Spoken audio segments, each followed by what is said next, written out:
Dr. Peter Whitehouse and Dr. Dan George, welcome to Shrink Wrap Radio. Hey, thanks for having us, David. We appreciate it. Great to be here. Yeah, good. We're going to have some fun, I think. We're going to be talking about your book, American Dementia, Brain Health in an Unhealthy Society. You don't pull your punches in the title there. And what's the story behind this book? How did it come to be? Yeah, so we didn't pull up punches in the first book we wrote too, which was called The Myth of Alzheimer's, a similar provocative title. We wrote that in 2008, and that connects to the story of this book too. So we, of course, all remember in the wake of 2008, the election that we had, then the Great Recession that followed that. And it felt like a lot in our lives became political, and that was just the water that we all swam in. It was kind of impossible to ignore income inequity, wealth inequality, those sorts of things in the culture. And so, Peter and I were thinking about writing a second book, and this goes back to November of 2016 when we had another fairly large election in this country. But also that month, there were two major studies in the Alzheimer's field. One, a drug called solanezumab, which was an anti-amyloid antibody that had been hyped up for years. It failed in its phase 3 trial, as so many other drugs have. However, that same month, there was a study that made the front page of the New York Times. It was in JAMA, Journal of the American Medical Association, by our friend Ken Langa at Michigan, showing that there's actually been a decline in dementia rates in the United States over the past decade. And so from that paradox that, drugs fail yet again, but dementia rates appear to be declining in the US and also in 5 other Western European countries and Canada, emerged this book, which asks the question, why, if biotechnology has failed so profoundly, are we seeing these declining rates of dementia in these industrialized countries? Okay, well, you've just answered about 3 or 4 of the questions I was going to ask you, and that's fine. We're getting into deep water quickly here. The main title, American Dementia, can be taken a couple different ways. What's behind that? Well, I'm going to take credit for that one. The operating title of the book for the entire time we were writing was called Brain Health in an Unhealthy Society. And Danny's just articulated why that became the core of our work. People said, well, you need a pithy beginning. You need a couple of words title to start off with. And I had been promoting American Dementia for exactly the reason that you said, David. It has multiple meanings. It could just refer to the clinical picture that America has, but it doesn't. It refers to what we call a cultural dementia. That is to say that if you ask what is a clinical dementia, and I'm the clinician of the two, it's somebody who has some cognitive challenges, some memory problems, who can't perform well in daily life. But then you ask, well, how good are we in the dementia field or in our culture in general at remembering the lessons from the past, at planning the future, or at actually engaging in activities of daily living, which of course gets us back into that environmental conversation. How good a stewards have we been of our planet? So we like to think that there's something fundamentally wrong, I'll use that word since we want to be provocative, with the way our culture looks at addressing aging and the brain. And so this book is all about trying to essentially, Danny, I'll steal one of Danny's lines for change. It's not a self-help book, it's an other help book. How do we help ourselves together collectively to develop better social responses to the challenges that older people and younger people face as they grow older with regard to their thinking abilities? Who is your reader? What reader do you imagine as you were working on this book? That's a funny question. Dan, let's both answer that one, because it's always the intelligent lay person, right? But I think in our case, we're trying to inspire citizenship. We're trying to have people who are interested not only in their brains and their own aging process, but where we are as a civilization and what we need to do to transform it. So I'm going to say our reader is somebody who's just primed to take a deeper look at some of these issues we've been getting very superficial stories to and doing something about it. Yeah, I could certainly build on that. Most of the books in the dementia care space are targeted to baby boomers, people who are very concerned about their own memory loss, and rightfully so. It's something that as we were talking about before the recording, Dave, we're all concerned about memory loss. But those books tend to promise people a solution or a cure that can be undertaken through a better diet or self-care, or consuming different digital gadgets or whatnot. And so, Peter and I are very skeptical of those sorts of over-promising narratives. And so, as he's already laid out nicely, this book challenges people to think about how we can reorganize the culture to maximize brain health for the most number of people possible. That is the lesson that we have forgotten from the 20th century, and which we're hoping a sort of intelligent lay reader is interested in and can sort of carry forward. Yeah. So you guys are coming at it from a societal, cultural angle, and that is interesting, because I've not run into that anywhere else in relation to this. And I have to say that the topic of Alzheimer's is of particular interest to me, partly because I just lost one of my best friends in the world to Alzheimer's. And, I wasn't, it felt to me it would be uncouth to ask his wife, just how does a person die from Alzheimer's?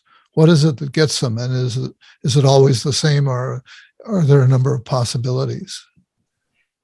So actually, I'm sorry for your loss. My father-in-law just died with COVID in social isolation in long-term care with a mixed dementia. And I'll use that expression because we tend to talk about Alzheimer's as if it's one thing, and it's not. It's clearly a set of different conditions or syndromes. So the first answer to your question is it does depend a little bit on how that person's cognitive process goes as to what is the cause of death. For example, if it's a dementia, cognitive impairment associated with, say, Parkinson's disease, swallowing difficulties might lead to difficulties choking on food. So the individual person the expression is, if you've seen one person with Alzheimer's or so-called Alzheimer's, you've seen one person, because it's quite variable.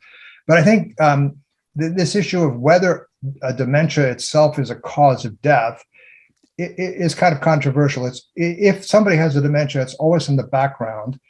They might have swallowing difficulties. They might not be able to get out of bed or move around, and they might develop bed sores. Frequently, urinary tract infections can occur for some of the same reasons. So usually it's not the dementia itself, it's things that happen because somebody is not able to take care of themselves and move around normally. So it's usually a secondary infection. So it sounds like it's sort of a cascade of events, and that cascade differs widely. And I'm in that age range where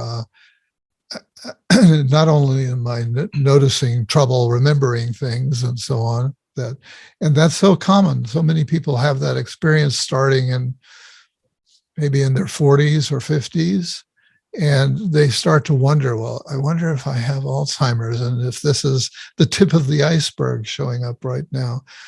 I'm in a couple of groups. A men's group, small men's group. There are 4 of us now, and a dinner group where we don't get together for dinner anymore, but we get together on Zoom. And there's one person in both of those groups showing the beginning signs of dementia, and so we try to accommodate, and so it's challenging, and it's definitely something that's out there, and I think is on everybody's mind. So, George, you made reference to a drug, and for a long time we were hearing about tangles and plaque, and that's the problem, is that we get this junk in our brain, and it interferes with the transmission of nerves and so on. So what's the current story on tangles and plaque? Yeah, and that story goes back over 100 years to Dr. Alzheimer, Alois Alzheimer, who was a German psychiatrist. And he famously worked with a woman named Augusta Dieter, who was a 51-year-old German housewife who had a fairly precipitous decline into dementia. And her young age kind of, was intriguing to Alzheimer because she showed symptoms that one would see in senile dementia, but at a relatively young age. He tracked her case for 5 years, and he was a very talented histologist with the microscope. And so he did an autopsy of her brain when she passed away and documented the plaques and tangles you mentioned, which have sort of become the hallmark of Alzheimer's disease. Alzheimer's was pretty obscure through most of the 20th century. It was only used to refer to people, with early onset dementia. And in fact, the other cases that Alzheimer looked at, including a gentleman named Johann F., who was a laborer in Germany, he only had plaques in his brain, but no tangles. So it only took 2 cases for there to be significant heterogeneity in this condition. And Alzheimer himself, didn't think that this was a specific discrete disease.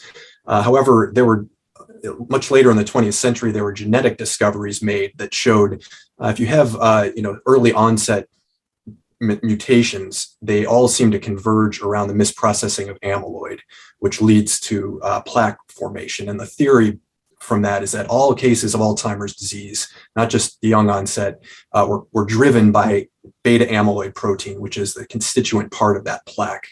And the plaques form between neurons, and that causes a cascade of events that causes tangles and the death of neurons and so forth. But the current thinking on this, so our pharmacological efforts have all targeted amyloid as if it were toxic.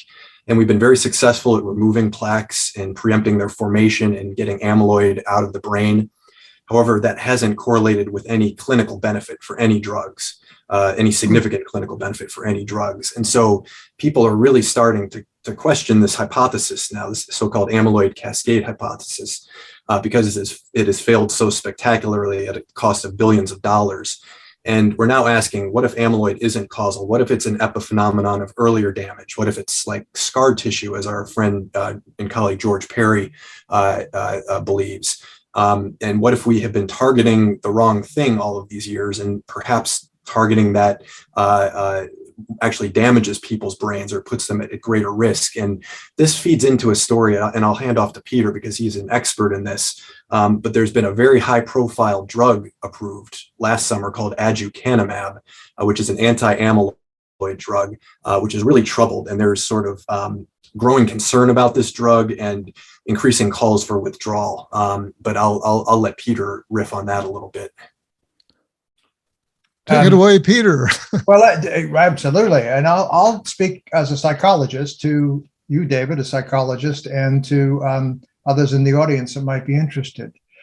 Because we've already alluded to the fact that this word, Alzheimer's disease, is lots of different things and has changed through history. In your groups, these folks that are showing early signs might be labeled as having mild cognitive impairment. So we're all on a continuum. But the idea that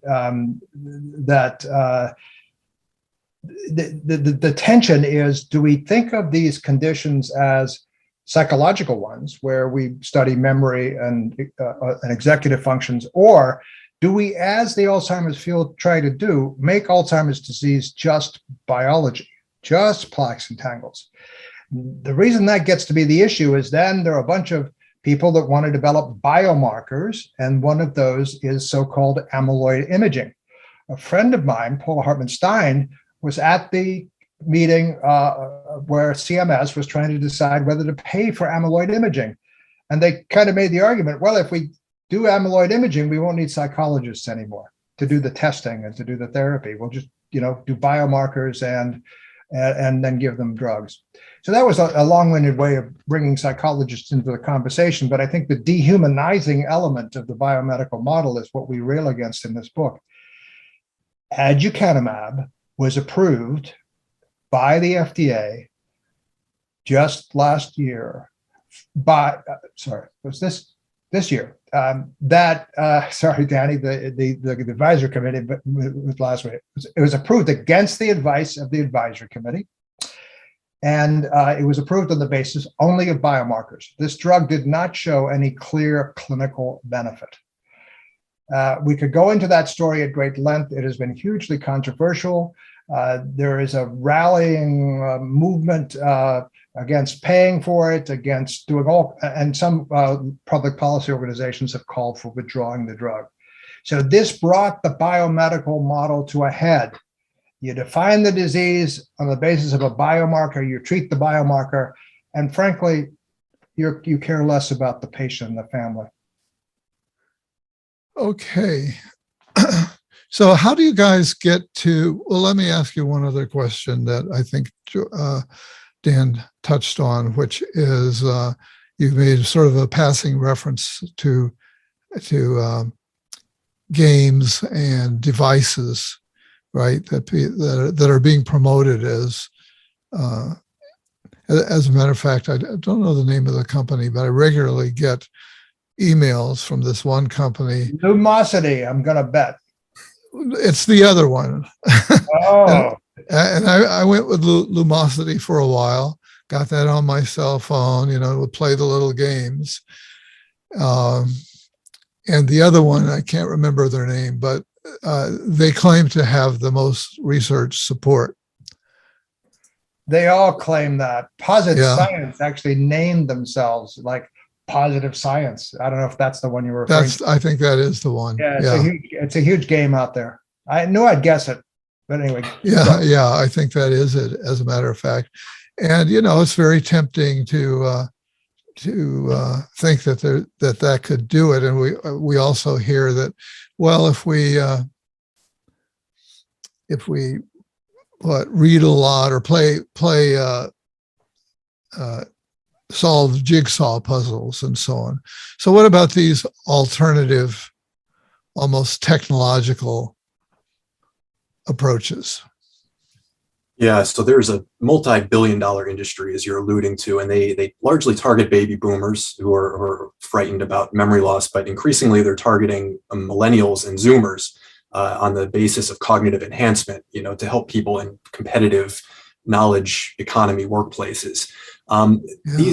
These things generally don't hurt people. If you play a game on your phone, if you take a supplement, if you're if you take nutraceuticals, they're usually not harmful actively, but the marketing of these positions them as being curative in some cases, or preventative, or brain enhancing in ways that just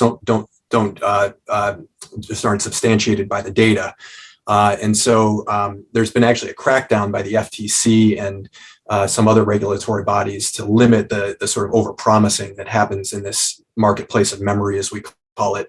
But yeah, I mean, Peter and I promote a sort of, broader and richer, we believe, story about brain health, which is being active in community, volunteering, feeling a sense of purpose, a sense of connection to other people, the social bonds that give us our identity, frankly, and sustain our quality of life.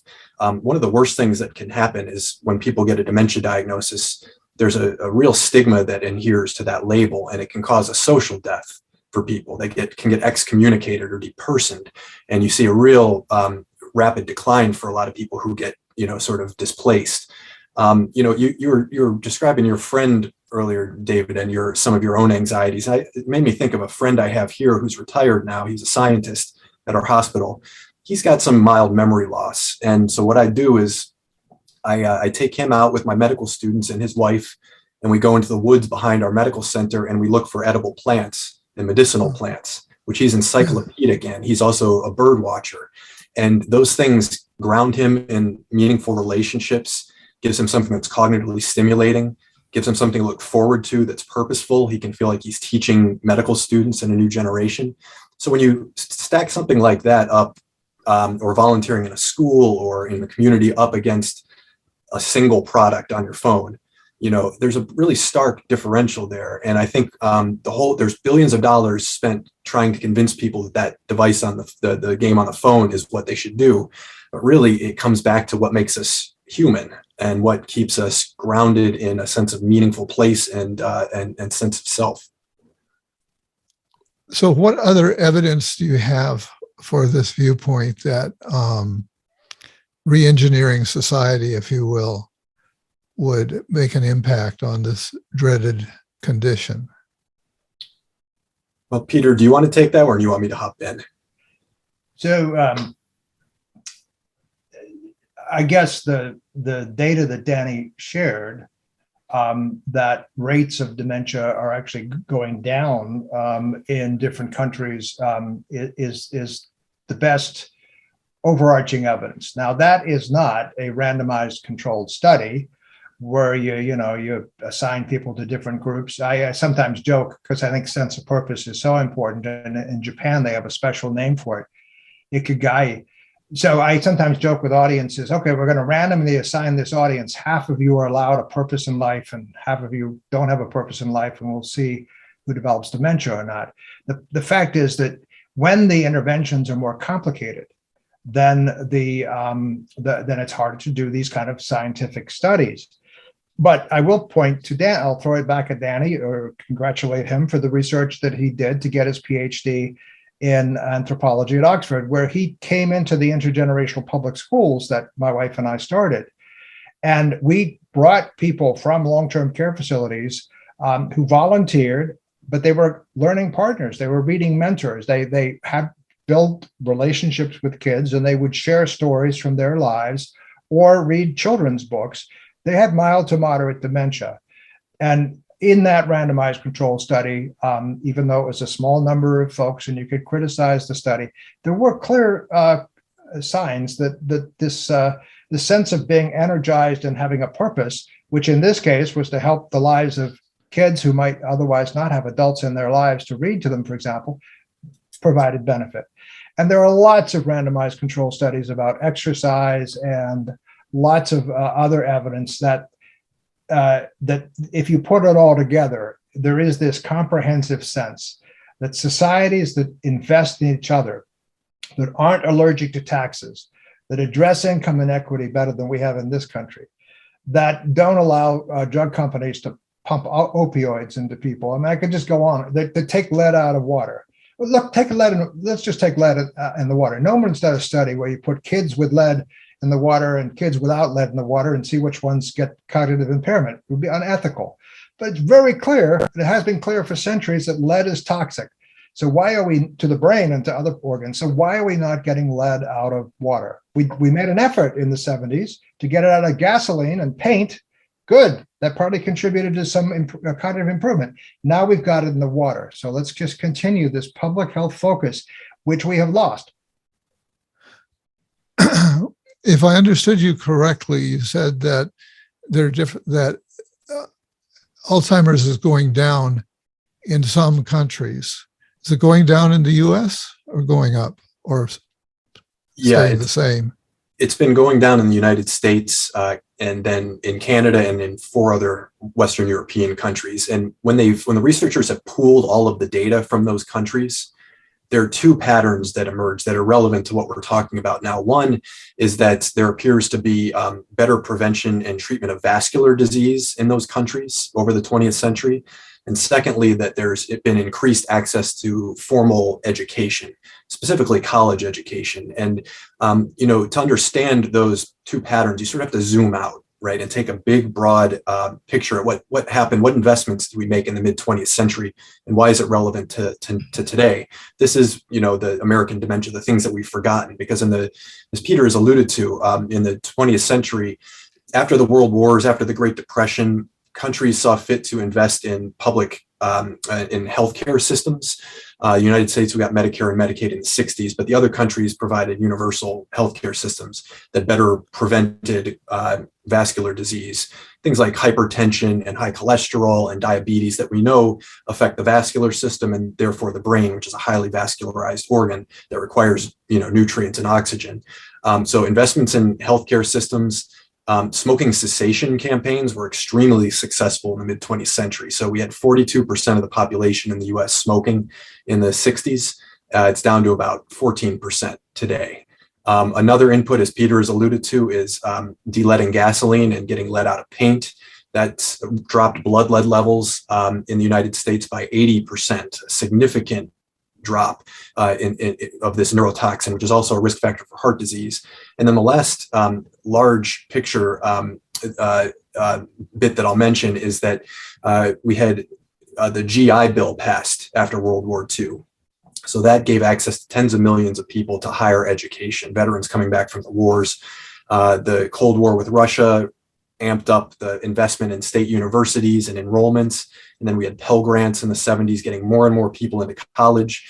And again, I'll contrast this with the story about like brain training games and nutraceuticals and those sorts of things.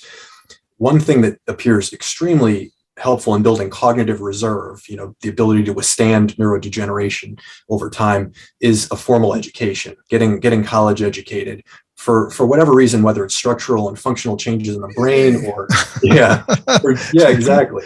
We all went in for higher education. We're all part of the solution here.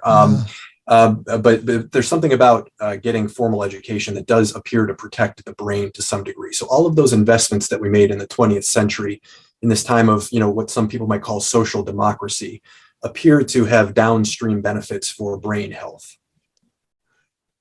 I want to pick up on something you said, Peter, about intergenerational schools.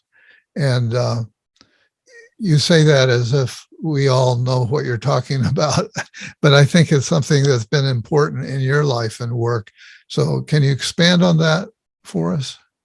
Sure. That was a teaser to induce a follow-up question. So thank you for it. We also did talk about it before the program started. So brain health is something you have to pay attention to your entire life. Kids need to be not exposed to lead or to air pollution or whatever else. So, and as Danny said, I think it's education through the life course, which is good for you. It's good, because you get a better job. It's also good for your brain. So I'm a geriatric neurologist who was developing some of the first generation medications for Alzheimer's. And my wife was a developmental psychologist, both trained at Hopkins where we met, working with kids with individual school problems. So we had an individual focus. I was taking care of patients, she was taking care of kids.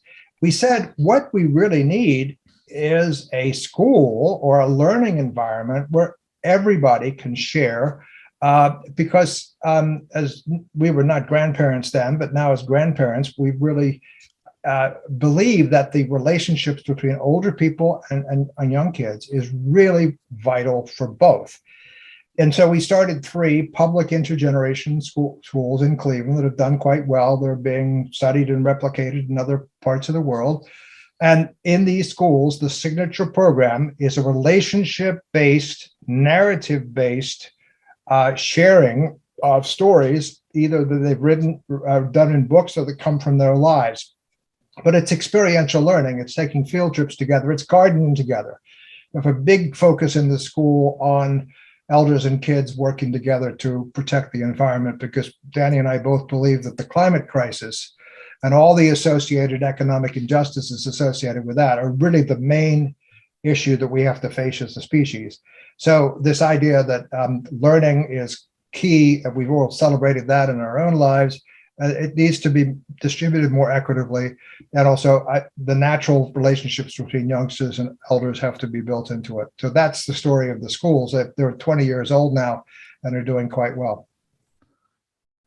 So it seems to me I've heard of programs where they try to get kids and people who are in old age homes together, and they experience it as being mutually beneficial.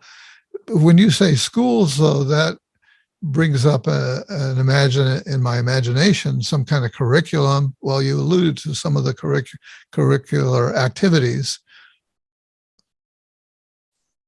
What adults sign up for this school and why? Right. You don't take the adults and teach them the ABCs. We believe in this school that learning has to be developmentally appropriate. But that can mean the young kids. It could also mean the elders. But there are some common things that are true across the lifespan. A learning to read. We also have math mentoring programs as well that bring the generations together. So it's not just reading, but literacy is absolutely key. And that's where it's mutual. because the kids have an imagination that, the elders can learn from as well. And this whole notion, again, I'll tell you one quick story. A woman in our school, a particular year, was getting the Volunteer of the Year award, which we give out each year to the older person who comes in. Not sure if she came in from a long-term care facility or from the community, but basically we have people that come from all kinds of places. And so they were announcing the award, and my wife was saying, this is, our mentor of the year. The kids love her. She's just great with them. And this person turned to her daughter and said, "Why am I getting this award?" And the daughter said, "Because you come here every week and you volunteer and the kids love you." And the person looked at her daughter and said, "I do?" In other words, she had such a short-term memory problem that she couldn't remember that she volunteered on a weekly basis. And yet here she is getting the Volunteer of the Year award. So that says that life is a lot more than just your memory. Life is a lot more than just what you can contribute intellectually. We have a hyper-cognitive society, which is just all about moving fast and doing things quickly.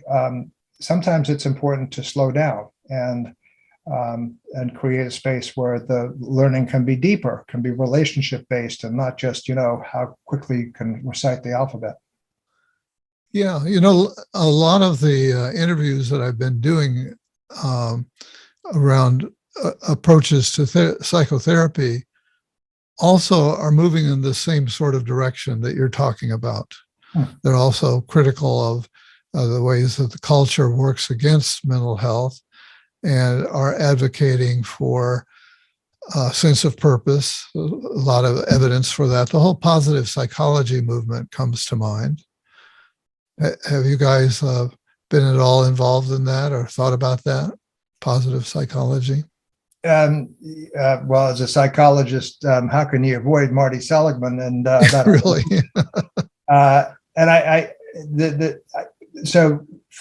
We have at our university, we have positive organizational scholarship. In fact, there's a whole movement called positive aging. I think we've put on 7 international conferences around that topic. Yeah, very important at any age to look at the bright side of things and to say, mental health is not all about avoiding disease. And all the words we use shouldn't be negative. Where is the purpose and the joy and so on?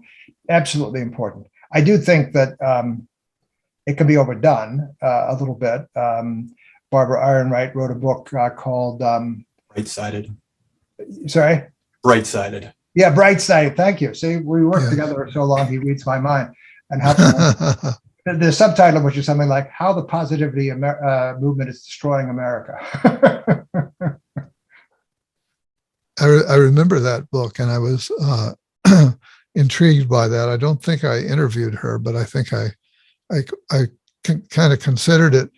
I was actually at the APA convention where Marty Seligman came in as president and kind of announced positive psychology, and I was kind of put off by that, having been sort of allied with the humanistic psychology movement, which was really saying many of the same things, and but he was rebranding it, and so he's helped get that out there. That's for sure.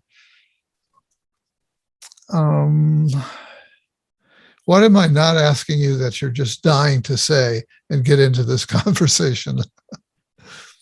Well, I can jump in there. I mean, you guys are kind of servicing some things for me. So Peter and I, over the last several years, have been promoting a concept called intergenerativity, which is this, this dynamic that happens when you bring things together that normally aren't together, this sort of emergent property when you bring the generations together, or when you work internationally, interdisciplinary. There's something that emerges from that collaborative energy in a very powerful way. And you certainly see that in a place like the Intergenerational School, these very mutual reciprocal benefits that redound to everybody who's there, regardless of age.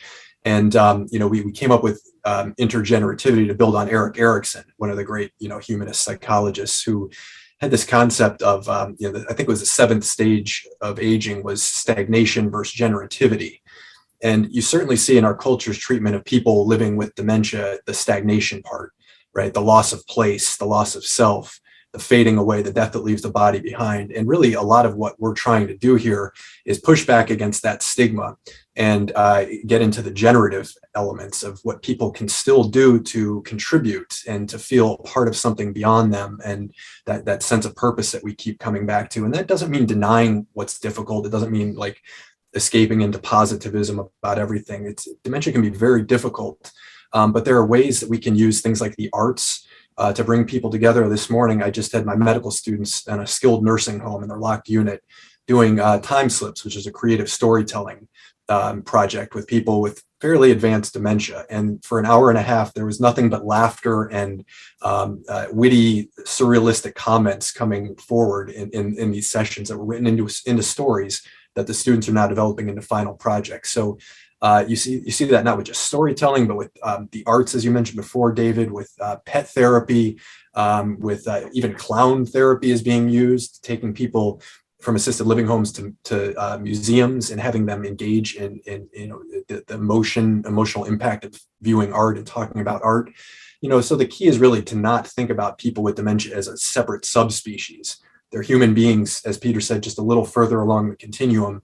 And it's sort of incumbent on us. There's a moral challenge for us to find ways to connect with them and to find those moments of intergenerativity. Yeah, Can I take that up and just answer the same question, which is an interesting question? And I'm going to say the following. We think of rethinking dementia and brain health as a lever for social change that has implications far beyond the brain and far beyond Alzheimer's. It builds on what you both have been talking about, that if we rethink our relationship to people with dementia, we create the humanity in that relationship, that affects us. So our attitudes towards people with cognitive challenges, as I like to call it, reflects on our own humanity.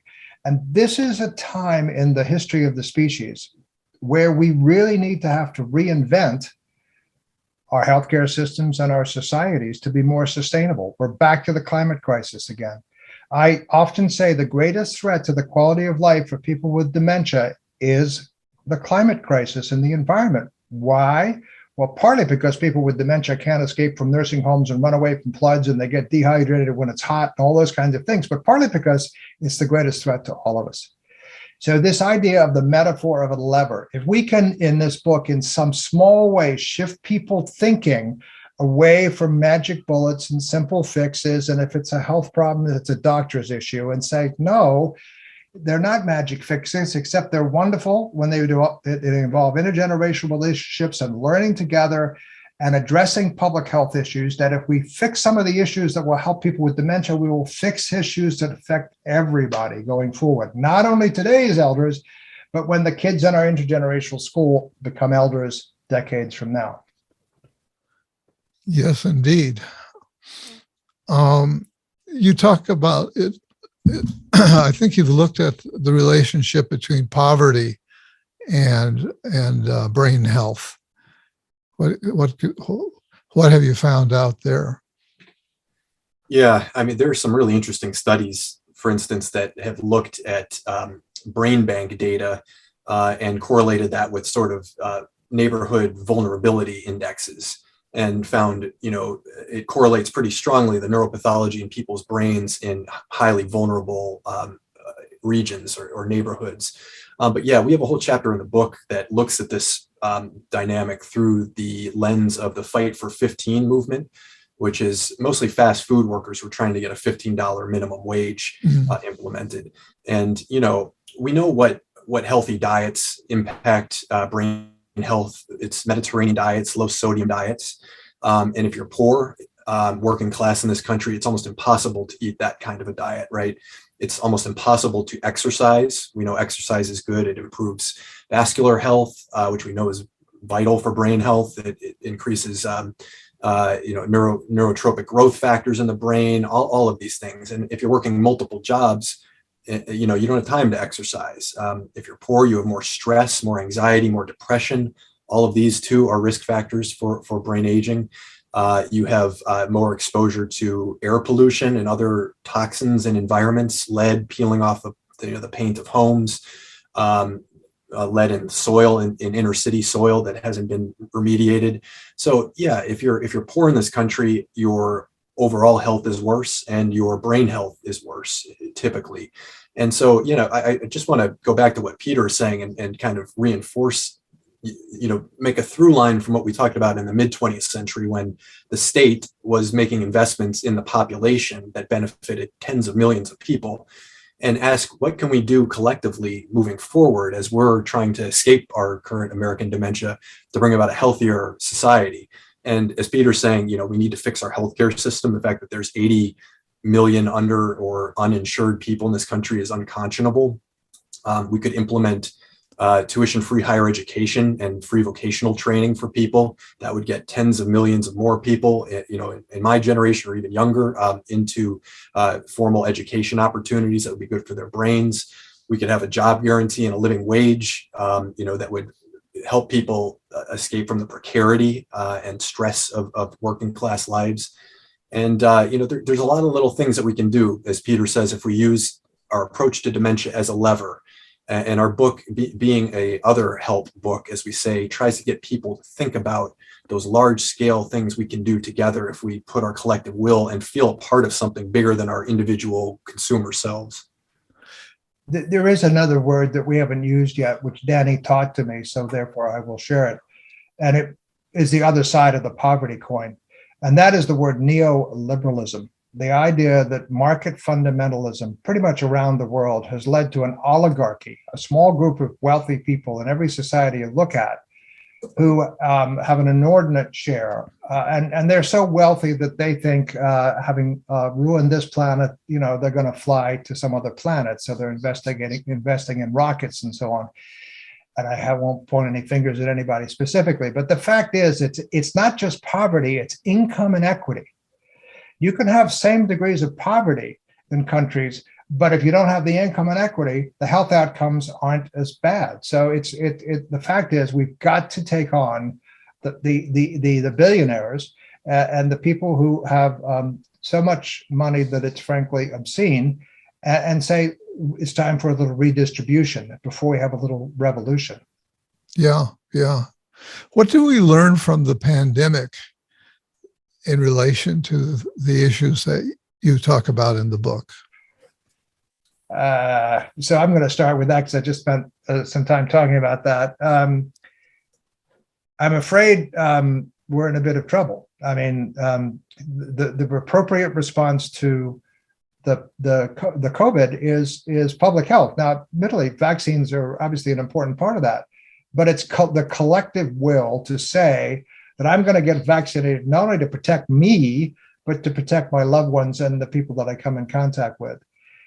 And I would say that this plays out in, for example, how many vaccines does the North get and the global South doesn't get, or and how many vaccines do people of color get and don't get. I hope that we're learning. What's coming out of the new variant in South Africa, coming from South Africa, the Omicron variant, is that the governments have been quick to respond to that, to identify that, to figure out what we need to do about it. So I would say so far, COVID has not been a great model for international cooperation and equitable distribution of things. But that lesson is an ongoing lesson, and it's going to be ongoing for quite some time. So maybe we will learn from COVID that public health, solidarity, collective response, international responses are essential, and that will then translate into the far bigger problem of the climate crisis that is going to follow whatever happens to this particular pandemic. If I could, I'm with you guys on, go ahead, Dan. I'm sorry to interrupt. I having spent the morning at an assisted living home, I'm also compelled to say how COVID reflected to us how inhumane our care for the elderly has been in this country. And we had homes at the outset of COVID that didn't have proper PPE. They had people crowding in bedrooms, sharing bathrooms. especially homes that didn't have unionized workforces, people just stopped showing up for work. And we don't pay people a living wage in these homes, so they just didn't go into work. So it magnified a lot of the problems in the infrastructure that we have to care for people. From a public health perspective, we've so defunded our public health programs and infrastructure in this neoliberal era, where we've cut social services and social spending, and sort of turned it over to the market to take care of things. We didn't have proper surveillance and contact tracing at the outset of COVID. The fact that so many people have comorbidities like obesity and vascular disease and those things that put them at greater risk for mortality from COVID it reflects a failure of our public health system, of our healthcare system. So I think COVID was a tracer through our body politic that really exposed a lot of structural problems that have gone that have been papered over the decades as we've unleashed things into the market and sort of taken responsibility away from the state to take care of people. Yeah. You talk about assisted living facilities, and we've kind of been monitoring some of the local ones where we live in Sonoma County, California. And what we've seen is that as they being taken over by some major large companies that I think are buying up lots of them for economies of scale, is they start out with lots of glowing promises and so on, and maybe look quite nice to begin with, but very quickly seems to go downhill. The staff that they're hiring are uneducated by and large, and the wages are so low that it's just a really sad situation. So, I shared the fact that my father-in-law was in assisted living and died with dementia and COVID just a few weeks ago. Yeah, assisted living is much less regulated, and the for-profit motive can manifest itself in ways that it doesn't in nursing homes, for that matter. More problems with for-profit nursing homes in COVID, for example. The bus that rides around saying, the next level of care. Well, I guess they were applying higher level, but and I don't want to be critical excessively, and I certainly don't want to identify the place, because it's a huge challenge to find people who are qualified. But let's go back to the minimum wage. This is a perfect example of how we don't prioritize care, and therefore we don't, or education, and we don't pay care workers and teachers enough. This is a perfect example. Long-term care is the vulnerable heel of dementia in many ways, the vulnerable heel of our whole healthcare system. So glad Danny brought that back into the conversation. Yeah. Well, I've been hearing from guests who are in many ways very positively oriented people and have maybe built their career around spirituality or meditation, etc. But there's a rising chorus that climate is the thing that's going to do us in if we don't do something about that. So there's a lot of support for that. So I think your book is definitely on point, and I hope that it sells well. I hope that my listeners will go out and buy your book. Anything more before we wrap it up? I think we're kind of at the wrap-up place here.